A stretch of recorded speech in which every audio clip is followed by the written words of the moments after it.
नमस्कार, आप सभी का स्वागत है। आप सभी को शुक्र प्रदोष व्रत की हार्दिक शुभकामनाएं।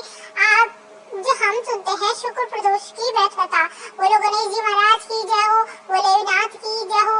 शुक्रवार त्रयोदशी व्रत की पूजा विधि सोम व्रत प्रदोष के व्रत सम्मान की होती है। इसमें श्वेत रंग की खीर जैसे पदार्थ का सेवन करने का विशेष महत्व होता है। सूजी बोले प्राचीन काल की बात है, एक नगर में 3 मित्र रहते थे। तीनों में घनिष्ठ मित्रता थी। उनमें से एक राजकुमार, दूसरा ब्राह्मण पुत्र और तीसरा सेठ का पुत्र था। राजकुमार व ब्राह्मण पुत्र का विवाह हो चुका था। सेठ पुत्र का विवाह के बाद गोना नहीं हुआ था। एक दिन तीनों मित्र आपस में स्त्रियों की चर्चा कर रहे थे।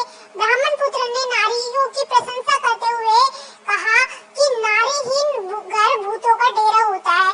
सेठ पुत्र ने यह वचन सुनकर अपनी पत्नी को लाने का तुरंत निश्चय किया। सेठ पुत्र अपने घर गया और अपने माता पिता से अपना निश्चय बताया। उन्होंने बेटे से कहा कि शुक्र देवता डूबे हुए हैं, इन दिन बहू बेटियों को उनके घर से विदा करके लाना शुभ नहीं होता है। अतः शुक्र उदय के बाद ही तुम अपनी पत्नी को विदा करा लाना। सेठ पुत्र अपनी जिद से टस से मस नहीं हुआ और अपने ससुराल जा पहुंचा। सास ससुर को उसके इरादे का पता चला तो उन्होंने इसको समझाने की बहुत कोशिश की, किंतु वह नहीं माना। उन्हें विवश हो अपनी कन्या को विदा करना पड़ा। ससुराल से विदा होकर पति पत्नी नगर के बाहर निकले ही थे कि उनकी बैलगाड़ी का पहिया टूट गया और एक बैल की टांग टूट गई। पत्नी को भी काफी चोट आई। सेठ पुत्र ने आगे चलने का प्रयत्न जारी रखा, तभी डाकुओं से भेंट हो गई और उनका धन लूट कर ले गए। सेठ पुत्र पत्नी सहित रोता पीटता अपने घर पहुंचा। जाते ही उसे सांप ने डस लिया।